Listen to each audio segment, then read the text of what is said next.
What if somebody could foresee down the road a really big problem on the horizon if you continue to do things this way? And they want to tell you about it, but the last time they tried to share something like this with you, you bit their head off, right? Or whoever their supervisor, because sometimes the CEOs, they get it right, but the people under them don't get it right. They're threatened by the new person with all the ideas. They're jealous of them. And so they suppress that, right?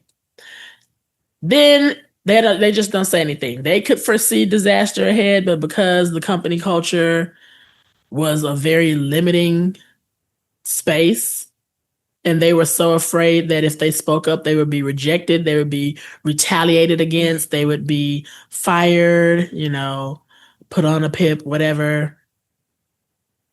They just didn't say anything. Okay? And you don't want this in your workspace. You want an atmosphere where everyone is open to sharing. And I'm saying to you as an employee, don't fear rejection. Okay? You may be shaking in your boots, but say it anyway. Because guess what? At least you said it. Even if they reject the idea, even if they refuse to take your advice, you can bet when the company keeps on going down that road and they run into the exact obstacle that you told them they would run into, they're going to be like, oh, dang. And their mind is going to instantly go back. Didn't such and such say that at a meeting? She sure did. Man, we should have listened to her. And they may be hard-headed. That may happen a couple more times. But after it happens a couple more times, if they're smart, their lightning quick mind is going to say, you know what? This person seems to always have some good insight. We need to start listening to them. Because the last 2-3 times we didn't listen to them, it cost us money. Okay? Then it could lead to promotion. Wouldn't that be awkward?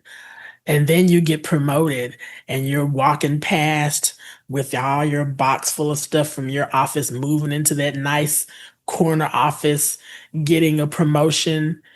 And Jilted Jane is looking at you like, now, how did they pick her for that? Right? That happens too. Sometimes you have to be willing to feel the fear, but do it anyway. Step outside of the box. Okay? Don't let people superimpose their limiting beliefs onto you. And people don't always mean harm, right? Jilted Jane doesn't mean any harm. Jilted Jane has experiences that have left her jilted and jaded and cynical, right? But those were her experiences. You haven't experienced anything yet. You just got here. So go ahead and you'll hear some of that chatter when you step into a new opportunity. Just kind of smile and nod and say, well, I hope things will be differently. Keep an optimistic spirit. Okay. Now you'll experience your own things and you'll kind of learn the ropes like, oh, okay, I see what they mean.